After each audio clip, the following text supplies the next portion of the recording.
Buenos días, ¿me copias, Jeremy?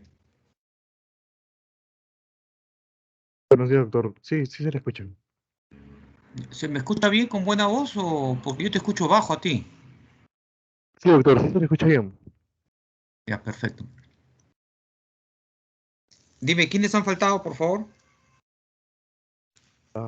Ya, Quispe Cabero, Núñez Nombre, Cárdenas,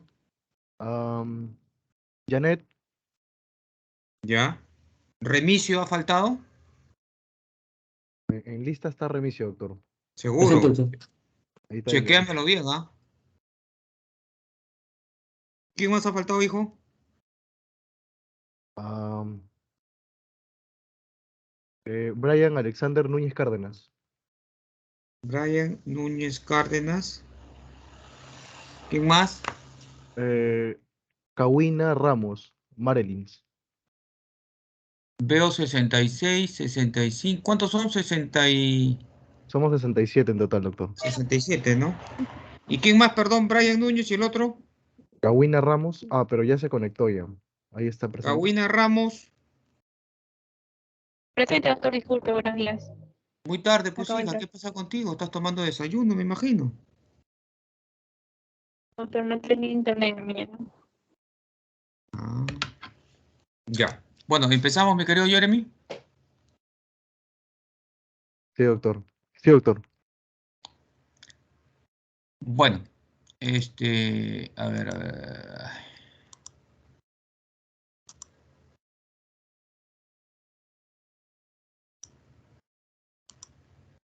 ¿Se logra visualizar? Sí, doctor. Sí. Ya. Bueno, estimados alumnos, muy buenos días. Vamos a dar inicio a la tercera clase. Ante todo les pido disculpas. Traté de manifestarle al delegado las circunstancias del dictado del día de hoy.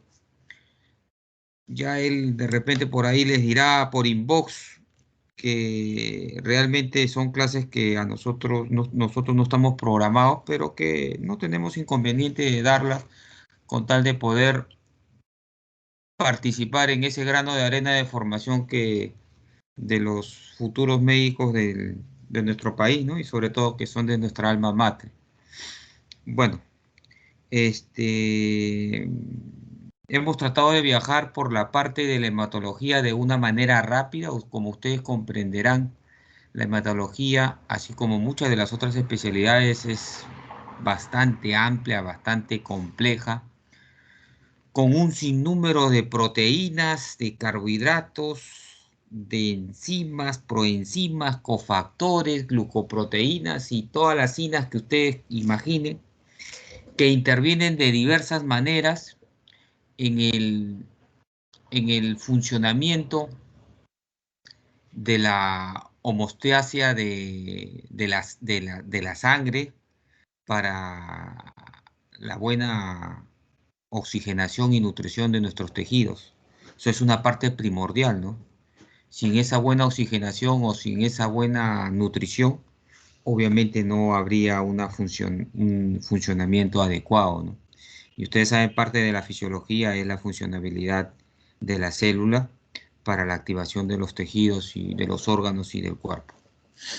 Bueno, sin más preámbulos, vamos a hacer el día de hoy la tercera clase. Ya hemos hecho en una primera clase, hemos hecho lo que es la composición sanguínea. En una segunda clase hemos hecho lo que es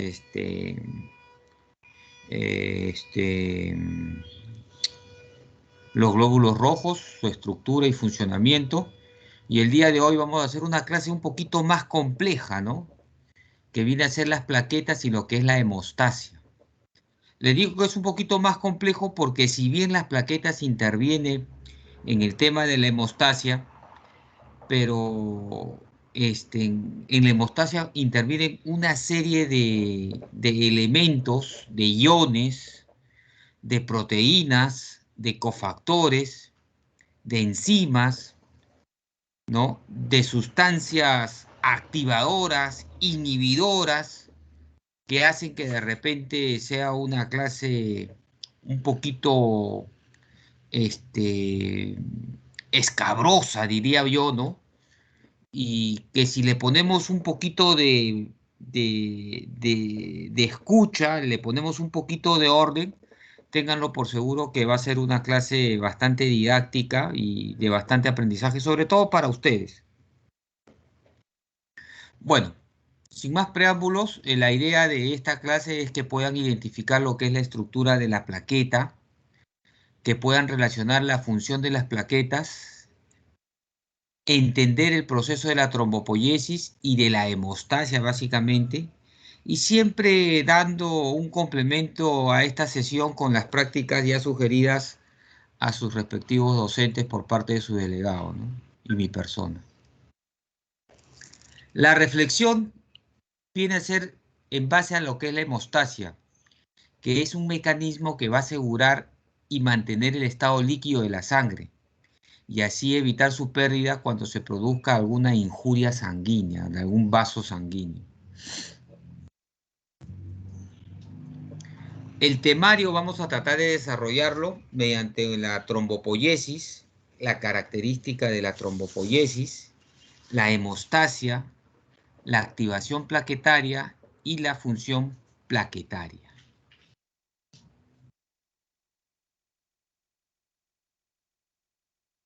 Bueno, perdón. En lo que respecta a la función plaquetaria, ya habíamos observado de que tanto las células sanguíneas que vienen a ser los eritrocitos, como los leucocitos y los fragmentos plaquetarios o órganos, o órganos trombocitos, ¿no? Provienen pues de una célula madre que en su momento se dividió en dos series, ¿no? La serie linfoide y la serie mieloide. De la serie mieloide es que provienen las plaquetas. Estas se van ¿cómo se llama?, a diferenciar en el megacarioblasto, posteriormente en el megacariocito, y el megacariocito, que todavía es una célula nucleada, al fragmentarse, va a producir lo que nosotros conocemos como trombocitos o plaquetas. La trombopoiesis es un proceso que va a corresponder a la generación de plaquetas. Se va a llevar a cabo en la médula ósea, ¿no? Y tiene una duración más o menos entre 4 a 7 días. Su progenitor de las plaquetas es el megacariocito. Cada megacariocito, es una célula grande obviamente, produce entre 2.000 a 4.000 plaquetas. Al día se producen más de 100.000 millones de plaquetas. Imagínense la cantidad de plaquetas. Si las plaquetas fueran dólares, imagínense. Como bien les había dicho, provienen de una célula madre de la serie mieloide, ¿no? Se comienza a diferenciar en megacarioblastos, que son células de 15 a 20 micras, con un núcleo redondo. El promegacariocito, que es una célula un poco más grande, de 45 micras, con un núcleo mucho más agrandado. El megacariocito, que ya alcanza a ser una célula bastante grande, con 70 micras de diámetro, con un núcleo bastante grande, ¿no?, granulado. Y aquí es donde se produce la fragmentación, ¿no? Y se produce estos corpúsculos o estos pedazos o estos fragmentos tan importantes para el organismo y que tienen una vida media de entre 7 a 10 días. Jan Schulde estudiaba a las plaquetas, ¿no? Y dio un primer aviso, una primera notificación sobre lo que eran las plaquetas. Obviamente ha habido antes de él varios precursores, ¿no?, del estudio de las plaquetas. Dentro de las características se tienen un diámetro más o menos de entre 2 a 4 micras, un volumen aproximado de 8 femtolitros, tiene la característica, al igual que el eritrocito, de ser anucleados, ¿no? Poseen en su citoplasma una gran cantidad de gránulos. Esto es importante, estos gránulos, porque son almacenadores de sustancias muy importantes para lo que va a ser el proceso de la hemostasia. tienen un tiempo de vida media entre 7 a 10 días más o menos. Están distribuidos en la sangre en un 80% y almacenados dentro del vaso y la médula ósea en un 20%. Está en dos estados, sin actividad metabólica y activamente, ¿no? Por una estimulación agonista, o sea, por una estimulación de sustancias que hacen que se comporte tan igual que estas. Se activa el sistema canalicular de las plaquetas formando los filopodos. Importante saber lo que es la estructura de la plaqueta, ¿no? La plaqueta, como bien ya se había dicho, es un órgano, es un elemento forme sanguíneo que no tiene núcleo, ¿no? No tiene núcleo. En cuya zona periférica, ¿no? En cuya zona periférica hay un glucocáliz. Este glucocáliz va a permitir adherirse a ciertos fosfolípidos a la membrana. Tiene una membrana donde tiene ciertas características proteicas lipídicas y, y también tiene una zona de sol-gel o hialoplasma donde van a estar presentes tanto los microtúbulos, que están acá los microtúbulos, como los microfilamentos, microtúbulos y los microfilamentos. Después hay una zona de organelas, ¿no? Esta zona de organelas, que es esta zona de acá, que se podría decir que es el citoplasma en sí, ¿no? Es una zona muy importante porque va a almacenar ciertas zonas de gránulos, ¿no? Por ejemplo, los gránulos alfa, que vendrían a ser los gránulos más importantes, ya lo vamos a mencionar, los gránulos densos, ¿no? Estos son los gránulos densos y los gránulos de glucógeno y otras sustancias. Y también vamos a observar aquí dentro del citoplasma los sistemas membranosos, que viene a ser el aparato de Golgi, ¿no? El sistema tubular y el sistema canalicular, ¿no? Miren acá, este es el sistema canalicular, ¿no? Hay dos tipos de sistema canalicular, este que es el sistema canalicular abierto y este de acá que es el sistema canalicular cerrado, que también tiene cierta importancia que más adelante de repente la vamos a mencionar. Ahora vamos a hablar un poco de lo que es la membrana plaquetaria rápidamente. Está formada por tres sustancias básicas, que es la proteína en un 57%, lípidos en un 35% y carbohidratos en un 8%. La principal sustancia dentro de los lípidos son los fosfolípidos, ¿no? En su gran mayoría en un 60%.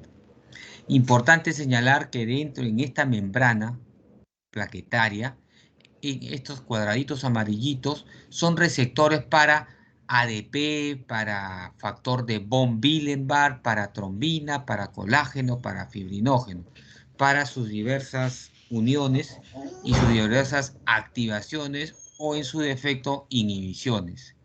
El glicocáliz es una sustancia que está prácticamente adherida a la membrana plasmática, que está formada por lípidos, azúcares y proteínas, cuyo punto importante son puntos de anclaje de proteínas plasmáticas y que genera una carga negativa.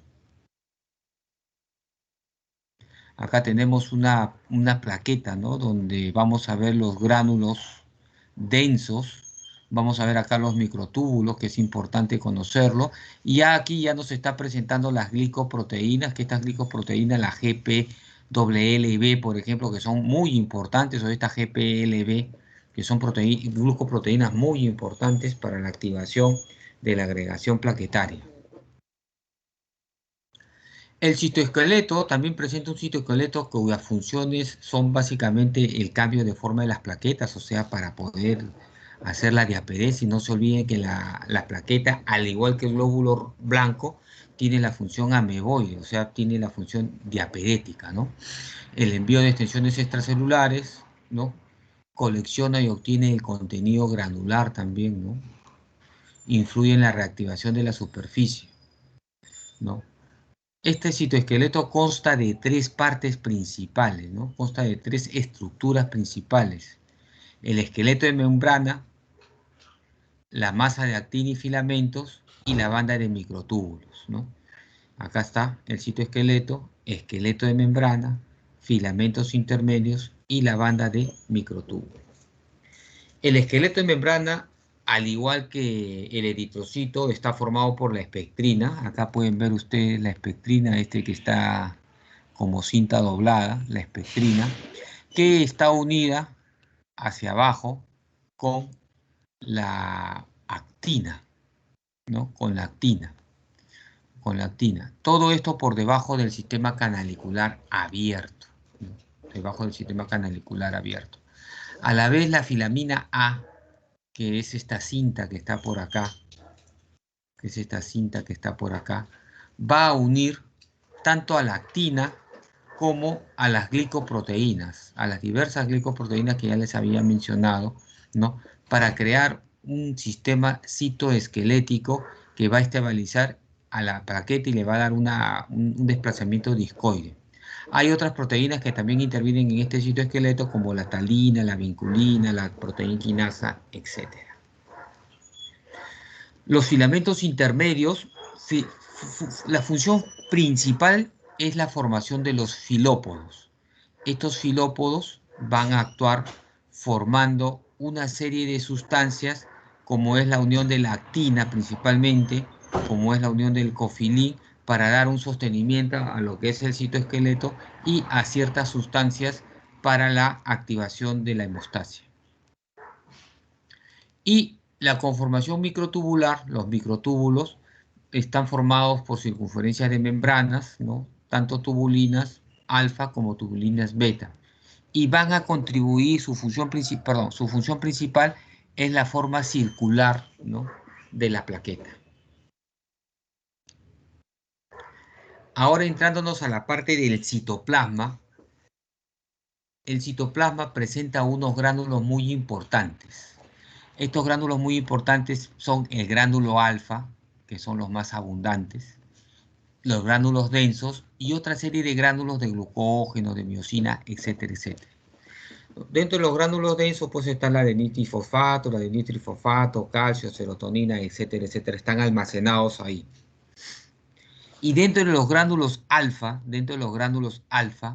hay una serie de sustancias donde se almacenan para la activación de la hemostasia o, en algunos casos, la inhibición, como ciertos factores de la coagulación, como el factor 5, el factor 10, el factor de von Willebrand, el fibrinógeno, una serie de sustancias que van a servir, como les vuelvo a repetir, al buen funcionamiento de la hemostasia. También hay gránulos secretores de glucógeno, que son muy importantes, gránulos secretores de serotonina, de fibrinógeno, etcétera, etcétera.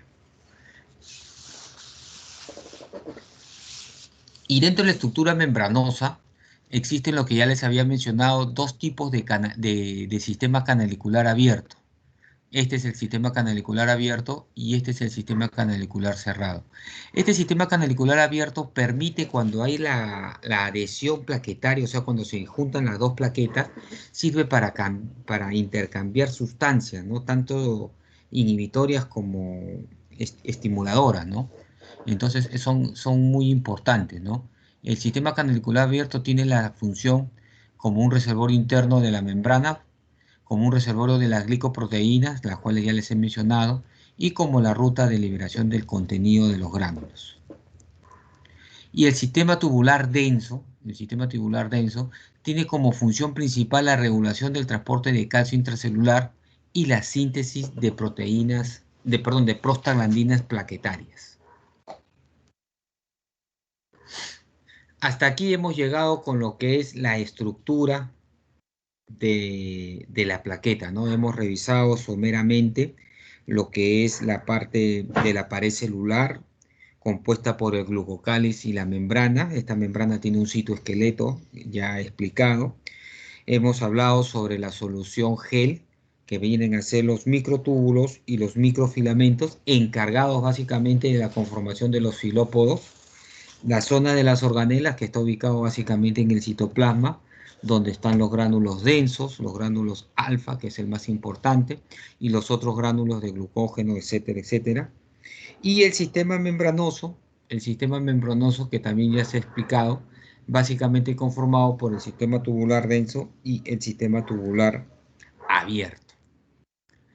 ¿Hasta aquí, Jeremy, todo claro? Sí, doctor, todo claro. Ok, bueno, ahora vamos a entrar a la tercera parte del temario que viene a ser la hemostasia. Mucho ojo porque ya estamos centrándonos a terrenos un poquito más escabrosos, ¿no? Donde hay más palabras, hay más sustancias y donde vamos a tratar de ser un poquito más prácticos en esto, ¿no? Yo no quiero que ustedes salgan hematólogos el día de hoy. Simplemente quiero que conozcan cuáles son las principales funciones de las plaquetas, cuál es la principal acción de la hemostasia y de repente de qué elementos nos valemos para una adecuada coagulación y, en su defecto, anticoagulación. Entonces, ¿qué cosa es la hemostasia, no? Significa la prevención de pérdida sanguínea. Es un proceso que previene la excesiva pérdida de sangre debido a una injuria vascular, ¿no? A una herida, un daño dentro de lo que es un vaso sanguíneo, ¿no? Básicamente hay dos fases. La fase primaria o la hemostasia primaria, que consiste en una vasoconstricción del vaso sanguíneo dañado, o sea, el mismo vaso interviene ahí, y la acción plaquetaria, ¿no? Que acá sí la plaqueta se hace cargo de la lesión a ese nivel, ¿no? Y la hemostasia secundaria es la formación del coágulo. Esto va a conllevar a los factores de coagulación o a la vía intrínseca, la vía extrínseca, que de repente ya algunos la conocen, ¿no? Dentro de la fase de la hemostasia, como les había mencionado, hay la hemostasia primaria donde va a intervenir el endotelio, donde intervienen las plaquetas, intervienen proteínas y una serie de sustancias. En la hemostasia secundaria van a intervenir básicamente lo que son las proteínas, algunos factores, ¿no? Que van a intervenir para la conformación final de las ligas de fibrina para el amarre y formación del coágulo. Vamos a hablar un poquito de la fase vascular. Cuando hablamos de un endotelio sano, vamos a hablar que este endotelio sano produce básicamente la prostaciclina, el óxido nítrico, la endotelina 1 y el ectoadepasa CD39. ¿Qué hacen estas sustancias? Estas sustancias van a bloquear la activación y adhesión plaquetaria. O sea, en equilibrio, el endotelio también va a producir anticoagulantes. O sea, el endotelio tiene dos funciones básicamente, si ustedes se dan cuenta. Es un procoagulante y un anticoagulante. Es un procoagulante porque cuando se produce la insuria va a producir una vasoconstricción y va a soltar o va a permitir que se produzcan ciertos factores para permitir la coagulación. Pero también es una acción anticoagulante porque mediante estas sustancias que produce va a inhibir la acción plaquetaria, ¿no? Va a inhibir la acción plaquetaria.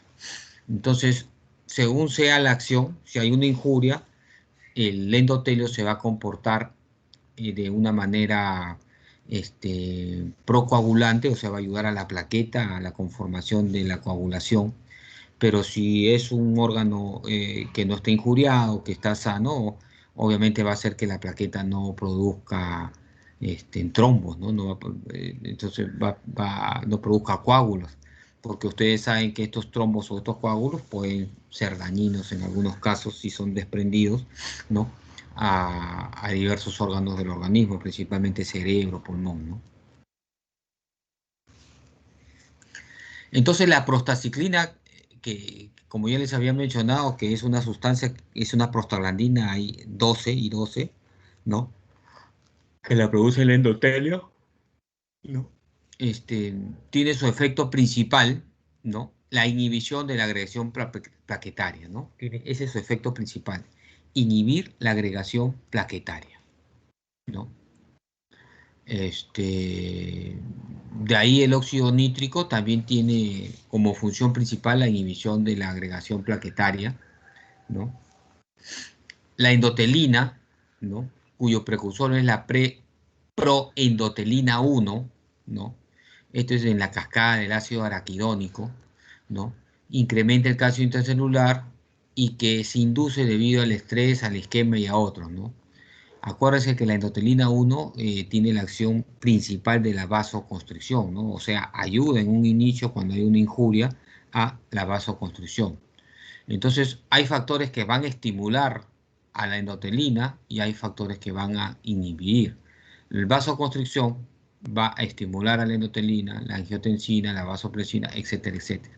Y la vasodilatación y estas otras sustancias que están aquí, como el óxido nítrico, la prostaglandina 2, la adrenomedulina, etcétera, etcétera, van a inhibir la endotelina. O sea, por eso les decía que el endotelio tiene una acción procoagulante y anticoagulante.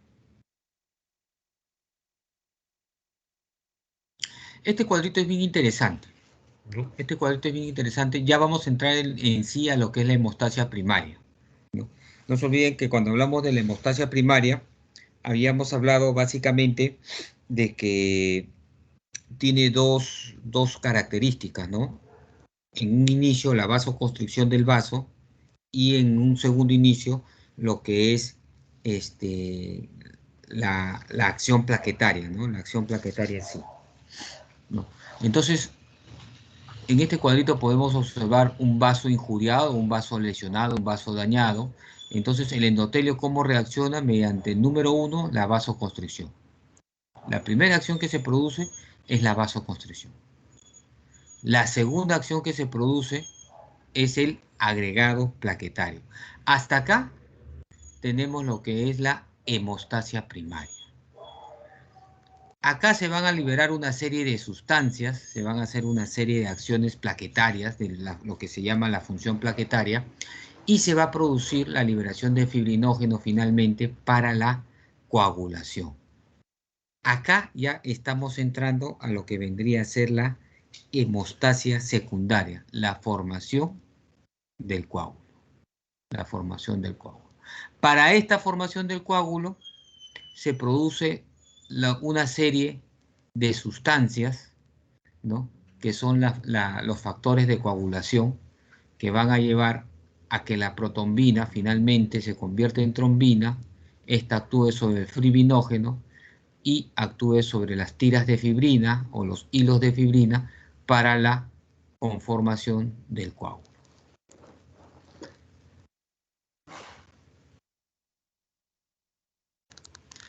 Para la formación del tapón plaquetario, ¿no? que es donde se va a producir en la zona de injuria vascular, se tienen que producir básicamente tres procesos. La adhesión, que va a ser la unión de la plaqueta al endotelio dañado. La activación, que va a ser necesaria para la función plaquetaria.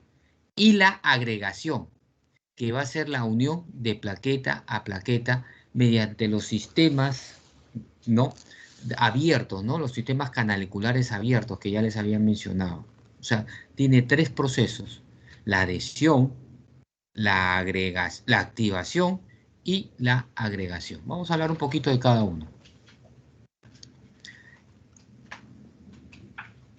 La adhesión plaquetaria, ¿no? La adhesión plaquetaria se produce rápidamente cuando hay el daño vascular, ¿no? Cuando se produce este daño vascular, se produce una liberación de colágeno.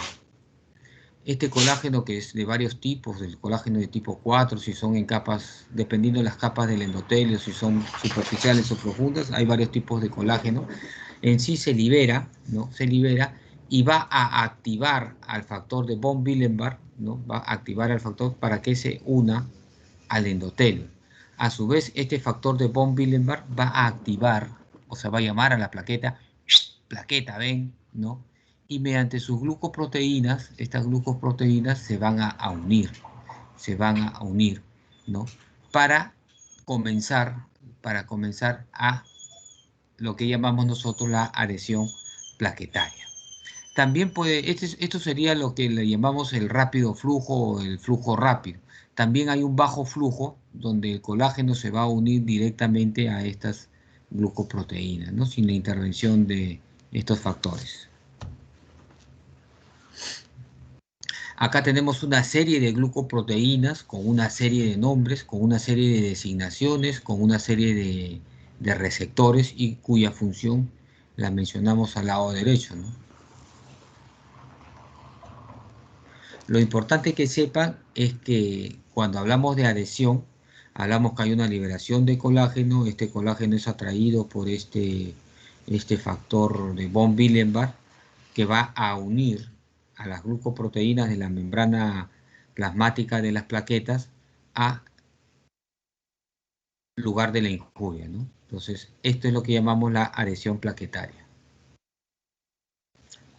El factor de von Willebrand, que es un factor muy importante y que su carencia, no se olviden, produce la enfermedad de von Willebrand, que es la hemofilia tipo 8, ¿no? Porque tiene mucha afinidad al factor 8 también, por eso se le llama la hemofilia de von Willebrand o factor tipo 8, ¿no? Que es un paciente que no puede coagular, es un paciente que sangra y no coagula, ¿no?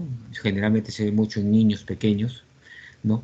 Es una glicoproteína que tiene entre 2 a 50 subunidades y que se almacena dentro de los gránulos alfa, ¿no? Como les decía, estos gránulos alfa son de lo más importante que están presentes dentro del citoplasma plaquetario, ¿no? Y que se libera, ¿no? Se libera. Si bien se sintetiza en las células endoteliales, si bien se sintetiza en las células endoteliales y que se libera muchas veces en cuerpos de Weber-Paladen, que son pequeños corpúsculos cargados de este factor, ¿no? Y que posteriormente son almacenados dentro de estos gránulos alfa de las plaquetas, ¿no? Y liberados cuando se produce algún tipo de injuria, estrés o qué sé yo. De ahí tenemos la segunda parte del tapón plaquetario, que viene a ser la activación plaquetaria. La activación plaquetaria tiene como agonistas o coayudantes, por así decirlo, al colágeno y al factor de von Willebrand, ¿no? También interviene el ADP, que es muy importante el ADP, ojo, la trombina, la epinefrina y otros agonistas circulantes. La activación plaquetaria es muy importante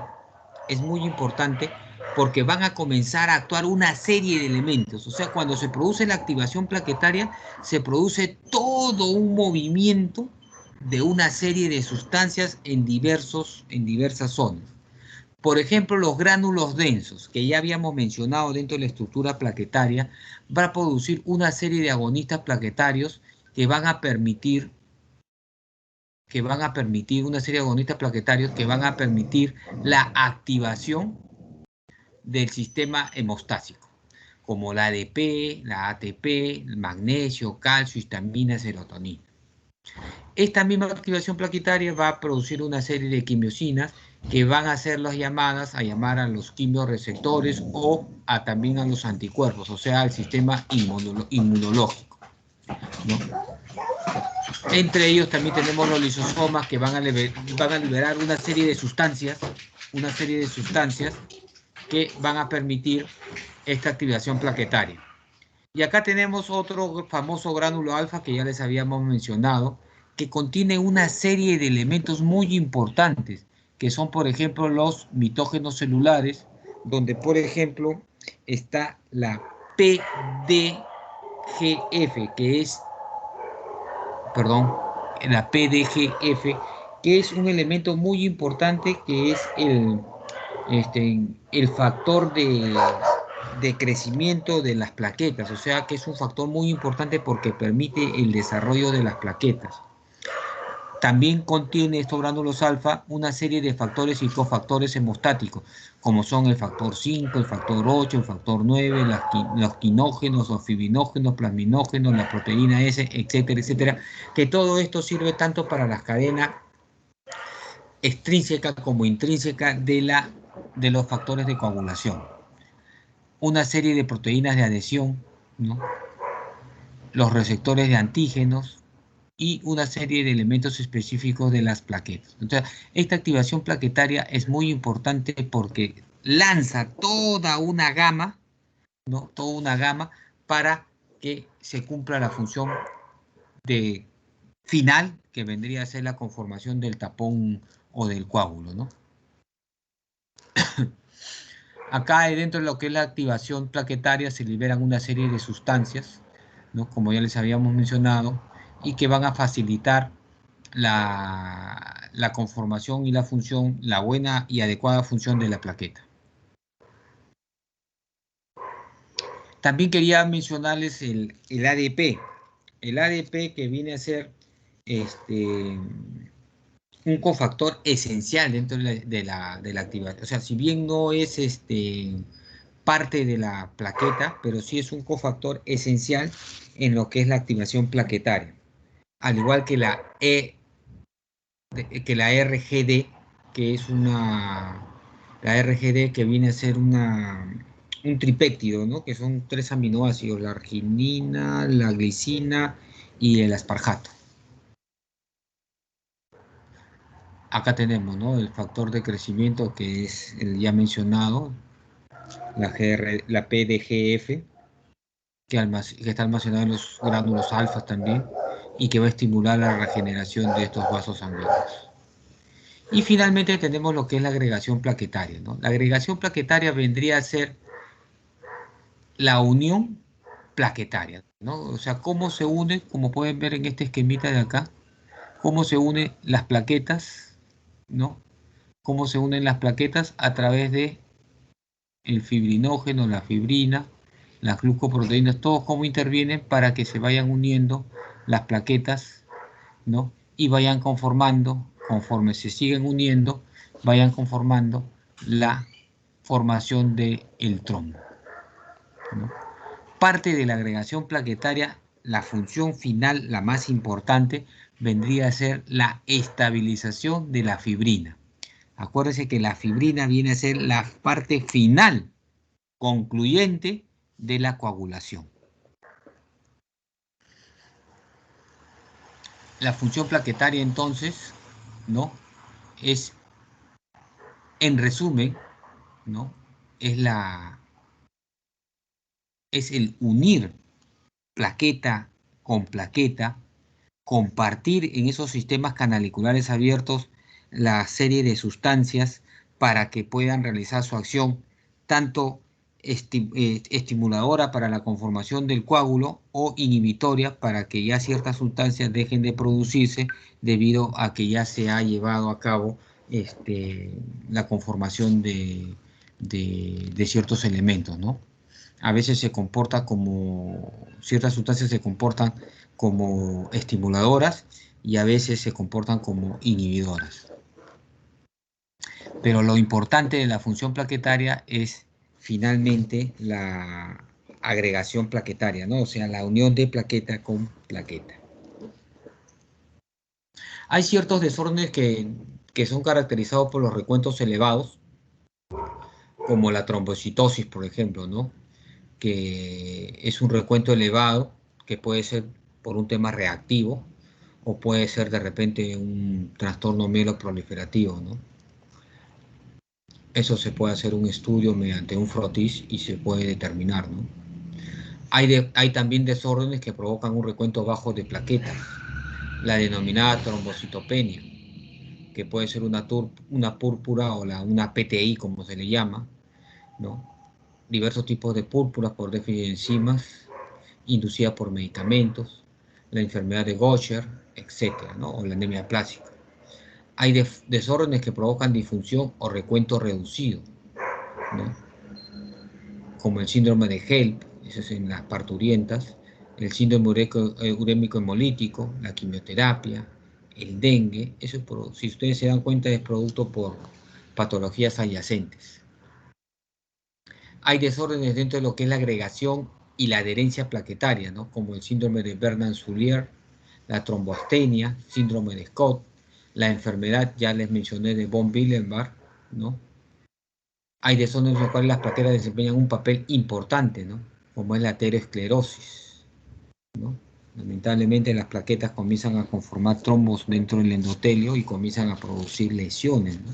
Por eso la importancia del endotelio de ser no solamente un factor procoagulante, sino también anticoagulante, ¿no?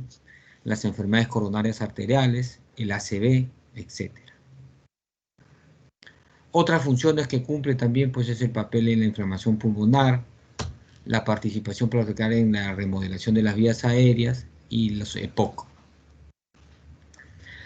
¿Hasta aquí todo claro, delegado? ¿Más o menos claro? ¿Entendible? Sí, doctor. No te escucho bien, Jeremy. Sí, doctor. ¿Estás Sí, descansando de repente ya? A ver, ahora vamos a entrar a lo que es el factor de la coagulación.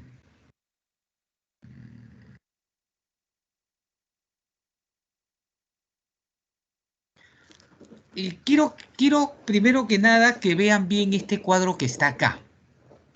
Dentro de lo que es el factor de coagulación, cada componente de este factor de la coagulación tiene una denominación de número romano, ¿no? El factor, y tiene un nombre, este número romano está determinado por su nombre, ¿no? Acá al lado también tenemos los días en que de sobrevida de estos elementos, ¿no? El factor 1 es el denominado fibrinógeno. El factor 2 es el denominado protombina. El factor 3 es el denominado tromboplastina. El factor 4 es el calcio iónico. El factor 5 es la proacelerina.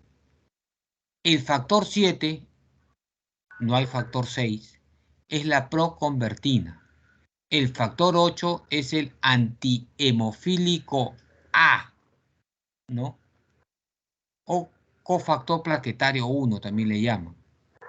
El factor 9 es el antihemofílico B o factor navideño de Christmas, ¿no? El factor 10 es el del Stuart Power o la protonvinasa. El factor 11 es el antihemofílico C, ¿no? O el PTA. El factor 12 es el factor de Hagemann. Y finalmente el factor 13 es el factor estabilizador de la fibrina. Importante señalar que el día de hoy vamos a revisar groseramente dos tipos de vías de coagulación. El clásico, que tiene la vía intrínseca y la vía extrínseca, y el más moderno, ¿no? El que hablamos hoy en día, donde se dice de que realmente no es que haya dos vías, sino que son vías alternas que trabajan en conjunto, ¿no? Entonces, importante señalar, si vamos a hablar de la vía clásica de coagulación, es que el factor 3, ¿no? El factor 3, el factor 7, ¿no? El factor 7, ¿no? Son vías importantes de la vía extrínseca, ¿no? O sea, son netamente de la vía extrínseca. Y el factor 8, el factor 9, el factor 11 y el factor 12 son vías explícitas de la vía intrínseca. Los demás factores, el 1, el 2, el 4, el 5, el 10 y el 13, son factores que intervienen en ambas vías. Entonces, este cuadrito es importante que lo tengan, porque de aquí lamentablemente siempre se producen muchas preguntas de examen. Ojo, pestaña y ceja. No se olviden de este cuadrito, mírenlo bien.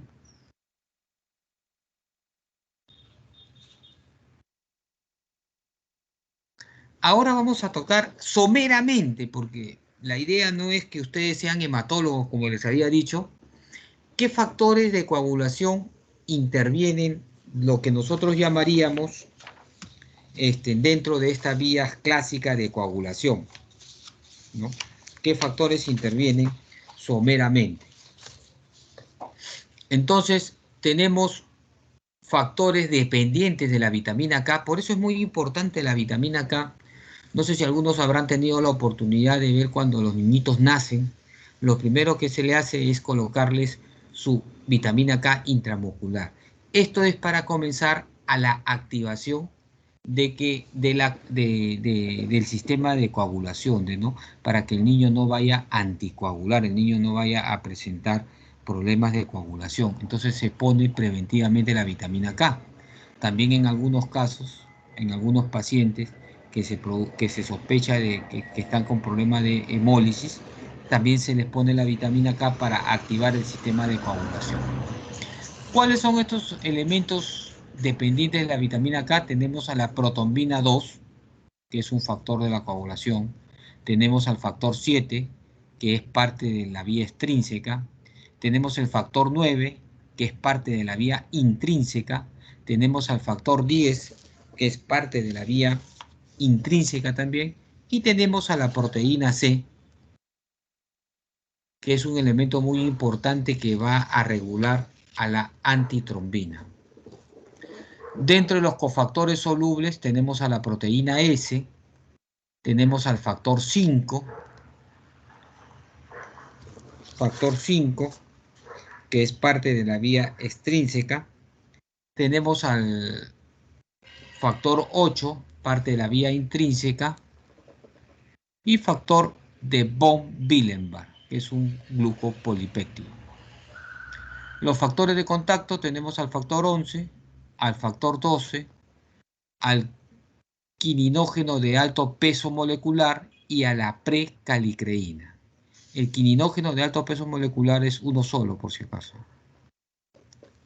De ahí tenemos a los cofactores asociados a células, que son básicamente dos, el factor tisular 3 y la trombomodulina.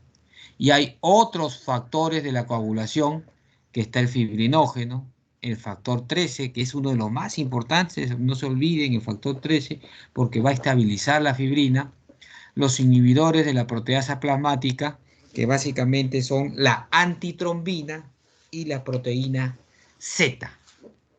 Vamos a revisar someramente y rápidamente cada uno de estos factores para que puedan conocerlos y cuáles son sus funciones básicamente. Dentro de la vitamina K, ya les habíamos mencionado, está la protombina, el factor 7, el factor 9, el factor 10 y la proteína C. La vitamina K, ¿no? Mediante su carboxilización, va a permitir la unión de fosfolípidos de membrana en presencia de calcio. Esto es algo muy importante porque acuérdense que son la membrana plasmática de las plaquetas, al igual que el eritrocito, tiene una simetría. Esta simetría hace de que los fosfolípidos que están hacia el lado interno sean llevados mediante promoduladores hacia el lado externo y viceversa, y que se puedan realizar una serie de captación de sustancias, ¿no? Entonces la vitamina K cumple esa función importante, ¿no? Importante, ¿no? Mediante la unión y el jalar al calcio sobre todo.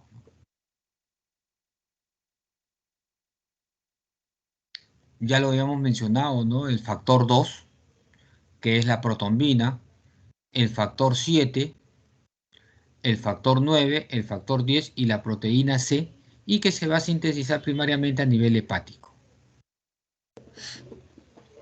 La protombina es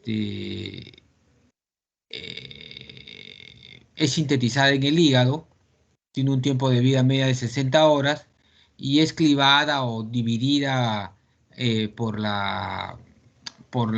el factor 10 activado y el factor 5 activada, que es la protombinasa, cuya función principal, no se olviden, es la liberación de la trombina. La liberación de la trombina. Entonces, no se olviden, la protombina, su principal función es la liberación de la trombina mediante la activación de estos factores ya mencionados. El factor 7 es el iniciador dentro de lo que es la vía externa, ¿no? El factor 7 también va a activar al factor 9 y al factor 10 de la vía interna, ¿no? Y va a inhibir a la vía del factor tisular, ¿no? Entonces, tiene esa importancia el factor 7. Ahora vamos a revisarlo más en una forma más completa, ¿no? Estamos revisando factor por factor y según la clasificación. El factor 9, que también es un dependiente de la vitamina K, ¿no? Es un inhibidor plasmático primario, o sea, inhibe la antitrombina, o sea, es antitrombótico, ¿no? El factor 9, ¿no? También activa a la vía, al factor 9 activado o al complejo 7 activado, ¿no? El factor 10 es un inhibidor plasmático también de la antitrombina y también el factor tisular, ¿no? Y es un activador del factor 7 o del 9. También se sintetiza en el hígado. La proteína C tiene una función muy importante porque a nivel del endotelio, esta proteína C va a hacer de que cuando la trombomodulina, esta es la trombomodulina, capte a la trombina, o sea, para que se vaya produciendo lo que es el efecto coagulante, ¿no? Entonces, la proteína C hace que, que se inactive esta acción de la trombina, ¿no? Entonces, la proteína regula ¿no? Regula la acción de la trombina, la proteína C. Por eso les digo que es muy importante, ¿no? Porque de alguna manera indirecta va a interrumpir la fase de la coagulación cuando la trombina ya está ejecutando su accionar, ¿no? La otra parte de los factores de coagulación vienen a ser los cofactores solubles. En los cofactores solubles, ya habíamos mencionado, tenemos a la proteína S, que también se sintetiza en el hígado y en las células endoteliales, ¿no? Y que tiene una acción de inactivación de los factores 5A y 8A, ¿no? Y una inactivación con el TFPI, ¿no? Del factor 10A, ¿no? O sea, es una acción inhibitoria de la proteína S a nivel de trombina. El factor 5, ¿no? Forma parte del complejo protombrinasa, ¿no? Y básicamente su función es la conformación de la protombina, ¿no? Que la protombina se convierta en trombina. Las proteínas 8 y el factor de von Willebrand, ¿no? Dentro de lo que es la proteína 8, ayuda a la activación de la trombina y inactiva la proteína C. Acuérdense que la proteína C era la que inhibía a la trombina en caso que ésta ya estuviese cumpliendo su función. Y si inhibe a la proteína es porque se requiere de más trombina para que siga el proceso de coagulación.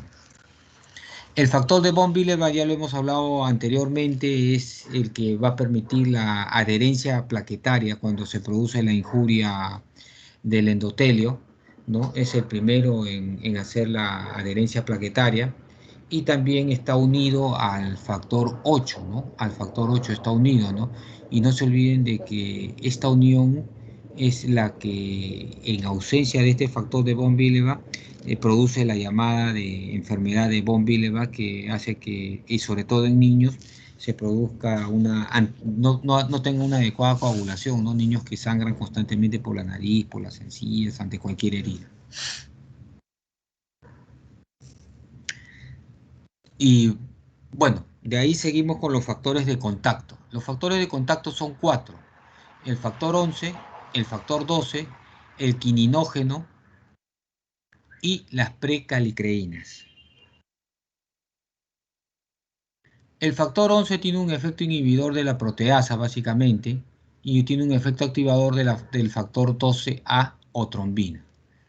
El factor 12, el quininógeno y la precalicreína también son sintetizadas en el hígado y van a participar básicamente en las respuestas inflamatorias, ¿no? Obviamente están relacionadas con la conformación del coágulo dentro de lo que es la fibrinólisis y generación de quininas.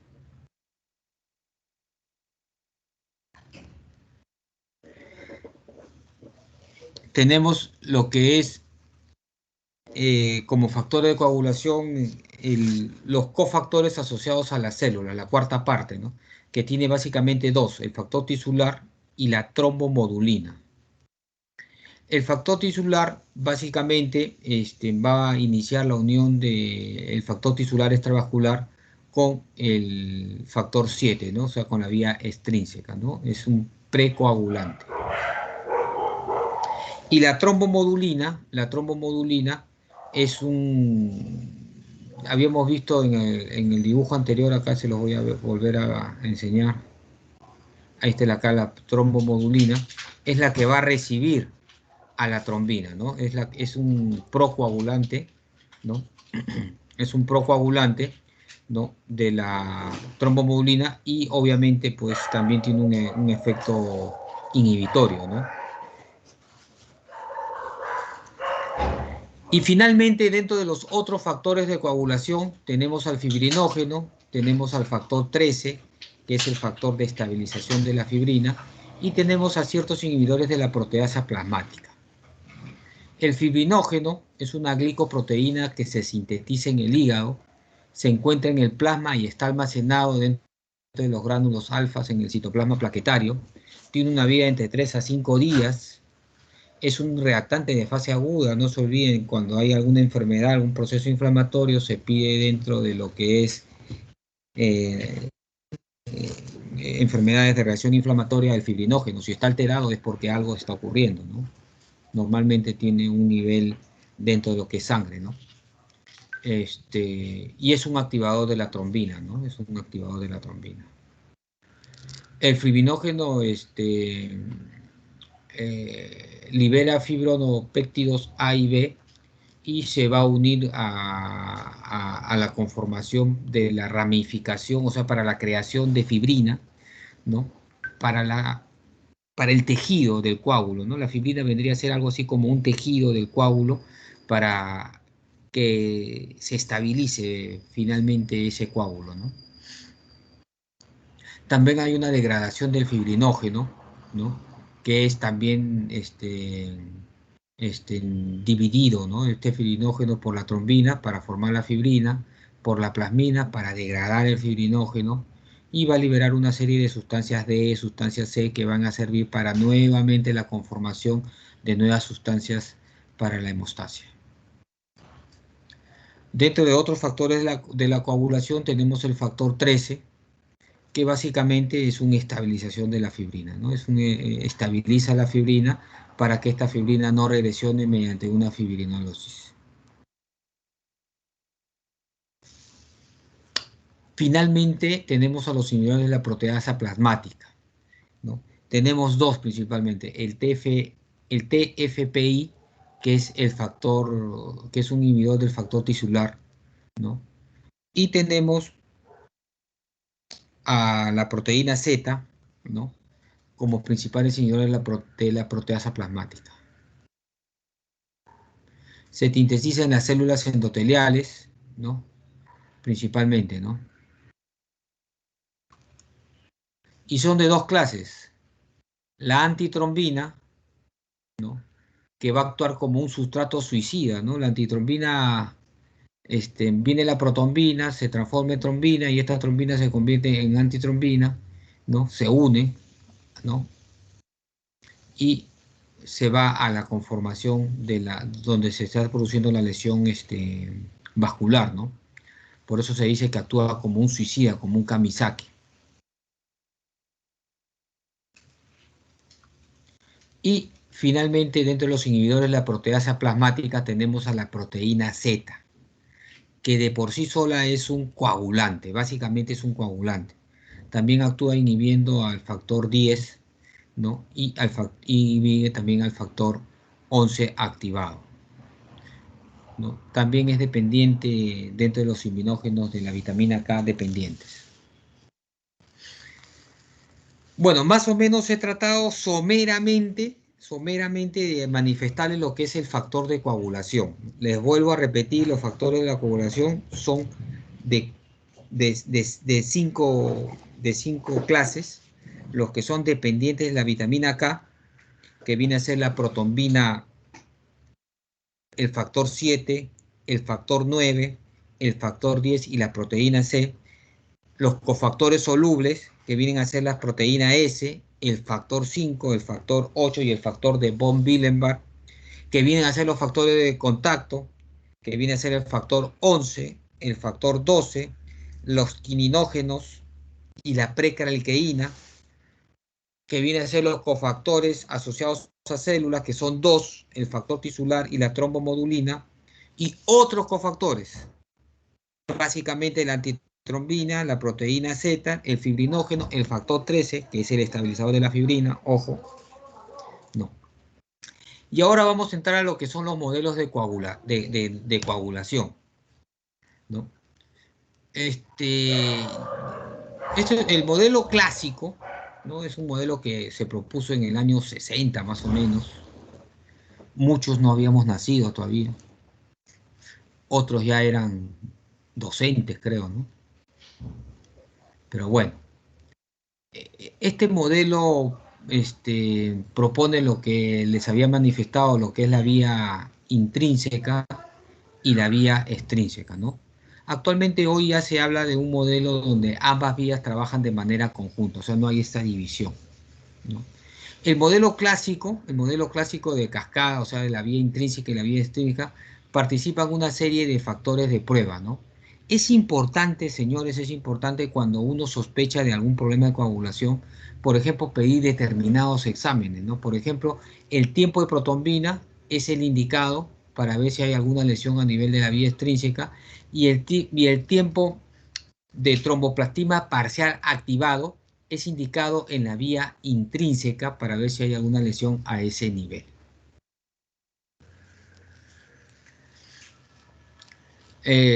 La vía extrínseca, este es parte de lo que es la parte final tanto de la vía extrínseca como de la vía intrínseca, ¿no? Eh, se llega a lo que es la protombina, ¿no? Existe el activador de la protombina con la presencia de calcio, se convierte en trombina. Aquí va a intervenir el fibrinógeno, la trombina interviene en el fibrinógeno y lo convierte en fibrina. Esta a su vez convierte en lo que son las fibras de fibrina entrecruzadas para formar lo que es el coágulo. Acá tenemos la vía extrínseca, ¿no? La vía extrínseca, el traumatismo tisular, acá interviene el factor 7, ¿no? Que mediante ciertos factores tisulares van a activarse a factor 7A. Este factor 7A también va a activar al factor 10, lo va a activar, ¿no? Este factor 10 va a dar un activador de la protombina, ¿no? Para que a su vez, ya habíamos hablado de la protombina, se convierte en trombina y finalmente en fibrina. Básicamente el modelo extrínseco o la vía extrínseca es un modelo más pequeño y más corto. Este es el modelo de la vía intrínseca. También acá se va a producir una lesión, ¿no? Una lesión y comienza a activarse el factor 12, ¿no? El factor 12 se activa mediante los elementos de contacto del endotelio, como el colágeno, por ejemplo. Se activa el factor 12. Acá comienzan a actuar los quininógenos, la precraliteína, para convertirse en factor 11 y activar este factor 11, que mediante la presencia de calcio va a comenzar a activar el factor 9, lo va a activar al factor 9 y también va a recibir una activación a nivel de factor de calcio, como les había mencionado. El factor 8 comienza a activarse, ¿no? Comienza a activarse y activa al factor 10. Al factor 10. Este factor 10, mediante la presencia de calcio, es activado, recibe una activación también de la vía extrínseca del factor 7, ¿no? Y se convierte en un activador de protombina, y esta parte ya la hemos revisado, protombina, trombina y fibrina, ¿no? Básicamente tiene 5 pasos, ¿no? A diferencia del anterior que tiene solamente 3 pasos.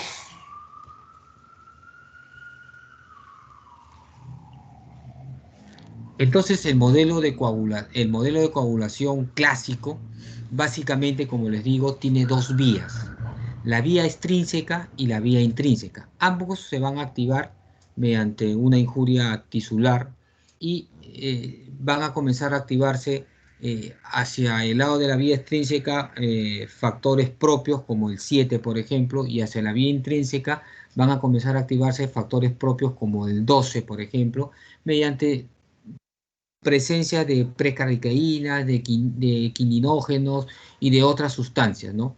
Al final, todos van a llegar a lo que es la protombina, ¿no? Para que esta, mediante el activador de protombina, se convierta en trombina, y la trombina, mediante presencia de calcio y el activador de protombina, se convierta en fibrina. El nuevo modelo de coagulación, el nuevo modelo de la coagulación, no habla ni de vía intrínseca ni de vía extrínseca, habla de que ambas vías actúan paralelamente, ¿no? Inclusive habíamos visto que el factor 7 activaba al factor 9 y ayudaba a la activación del factor 10, por ende, ¿no? Entonces, es una vía alterna, ¿no? Es una vía que trabajan en conjunto, ¿no? Mediante factores tisulares, básicamente. No habla de una vía intrínseca y una vía extrínseca, ¿no? Básicamente creo que el modelo clásico ha quedado más por un tema didáctico, ¿no? Y bueno, todavía se utiliza, así que no hay ningún problema. ¿En qué consiste este modelo de celular de la coagulación, ¿no? Básicamente consiste en tres fases, ¿no? La iniciación, ¿no? La iniciación, que viene a ser la exposición de factores tisulares que va a conllevar a la conformación de una serie de complejos en el área extrínseca de la plaqueta, ¿no?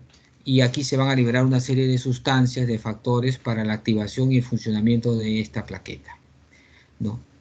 En la segunda fase es la fase de amplificación, donde la trombina va a activar a las plaquetas y a otros factores, ¿no? Y finalmente la fase de propagación, donde la trombina va a activar, va a activar a la protombina para que finalmente se produzca la fibrina, ¿no? O sea, la propagación, la parte final viene a ser la fibrina, este tejido fibrinítico que es el coágulo estable.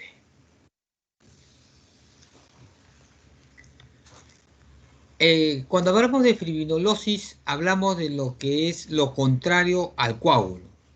O sea, es el degradar la fibrina, ¿no? Este proceso de fibrinólisis tiene una serie de componentes como son mediante proteasas, mediante ciertos inhibidores y activaciones de ciertos receptores. Elementos importantes de la fibrinolisis es, por ejemplo, el plasminógeno, que es una proenzima plasmática que se sintetiza en el hígado y que va a activar a la fibrina para que ésta se degrade, ¿no? Existe el activador de plasminógeno tisular y existe el activador de plasminógeno que es la uroquinasa. Ambos actúan como fibrinolíticos. También está el inhibidor de la plasmina alfa-2, el alfa-2 macroglobulina, que actúan a nivel de destruir la fibrina, ¿no? Finalmente tenemos los inhibidores de activador de plasminógeno 1, inhibidor de activador de plasminógeno 2, cuya acción también tienen una acción fibrinolítica, básicamente, ¿no? No quiero complicarles más como podrán ver, que si se forma en el gen, en el cromosoma, eso no. Lo importante es que son inhibidores o sea, de la destrucción de la lisis de la fibrina.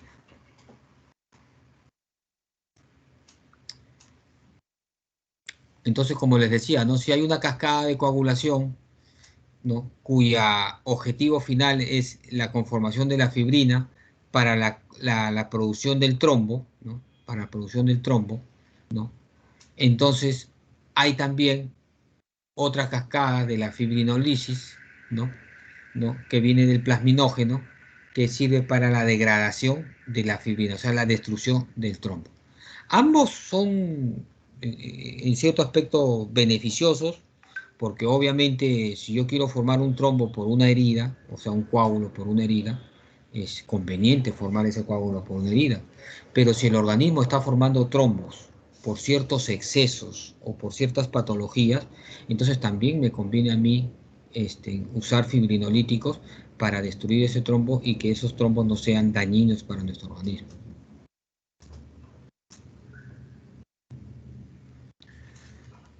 Bueno, señores, como les decía, ha sido una clase bastante larga, bastante con bastantes nombres, con bastantes componentes, pero que si nos ordenamos, dibujamos bien nuestra cascada de coagulación, entonces yo creo que va a ser fácilmente entendible. Les voy a hacer llegar con su delegado este artículo que es muy interesante y bastante dinámico de lo que son los mecanismos de activación de la coagulación. No sé si habrá alguna pregunta, Jeremy, ya... ¿Aló? Sí, doctor.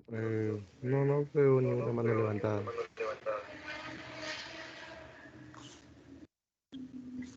Doctor, disculpe, una consulta. Para la arteriosclerosis, ¿qué pasa si se suministra anticoagulante oral? Perdón, no te escucho, hijo. Un paciente ¿Quién que habló? sufre yo, Miguel Infante. ¿Qué sucede si a un paciente con arteriosclerosis se le suministra anticoagulante? ¿Se podría diluir ese coágulo? Claro, lo que pasa es que la aterosclerosis viene a ser una lesión propia de lo que son nuestras plaquetas, ¿no? Entonces nosotros estamos formando ateromas o lo que son trombos que se van adhiriendo al endotelio, ¿no? Este trombo, ¿qué es lo que va a ocasionar? Que la luz de las arterias o de los vasos sanguíneos se vayan poco a poco disminuyendo.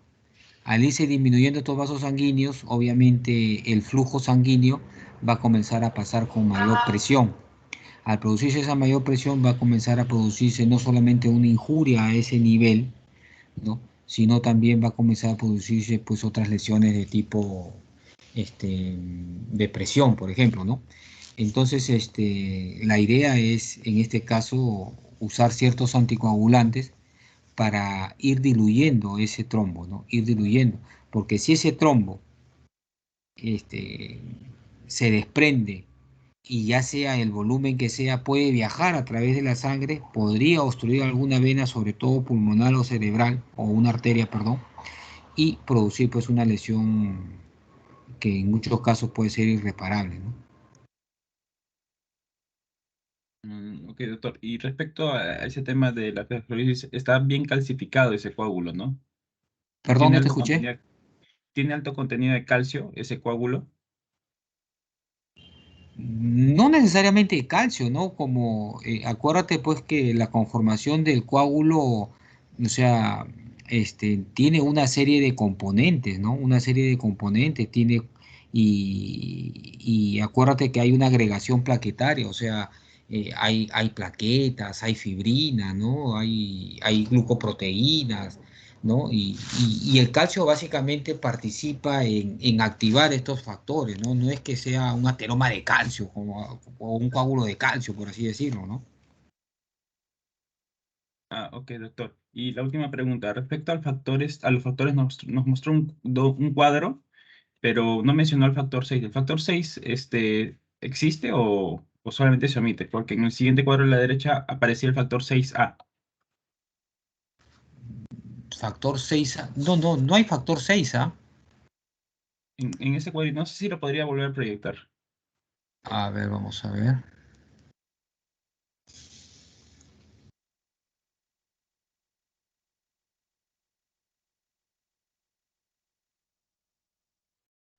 Ya, ahí al frente tenemos no, perdón, factor 6 pero y 5A menciona. No, es el factor 5. Acá se han equivocado. Ah, ya, ok. Sí, sí, o sea, el factor 5 cuando se activa es el factor 5 activado, pero algunos le llaman factor 6, pero realmente estos son los factores de acá. Ah, ya, ok, doctor. Muchas gracias.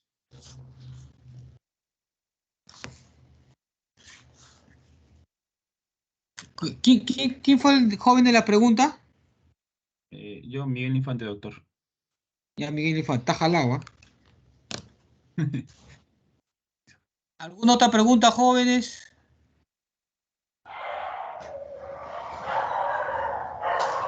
Bueno, les agradezco. Jeremy, ¿alguna acotación, algo? Habla ahora o calla para siempre, porque yo a partir de ahora ya me desaparezco, me voy de fin de semana probablemente a Cancún o a Varadero, Bueno, doctor, así que ya, que si me puede pasar ya no las vuelvo diapositivas. hasta quincena de diciembre. Mis alumnos de práctica, por favor, las prácticas van a ser con capiriña o con coco. Bueno, doctor, decirle si me puede pasar por favor las diapositivas. Ya, como te dije, pues terminando las clases te las alcanzo, pues, mis clases. Más bien hay que definir lo otro que habíamos hablado en la mañana, ya eso lo conversamos por inbox, ¿te parece? Sí, sí, doctor, está bien. ¿Ya? Ya, Sí, en 10 minutitos si me puedes me llamas, ¿ya? ya, ya, doctor, en 10 minutos la llamo. Te alcanzo también el artículo para que lo socialices con tus compañeros. ¿Ya? Listo. Gracias, nos vemos jóvenes, que tengan un lindo día, un buen fin de semana.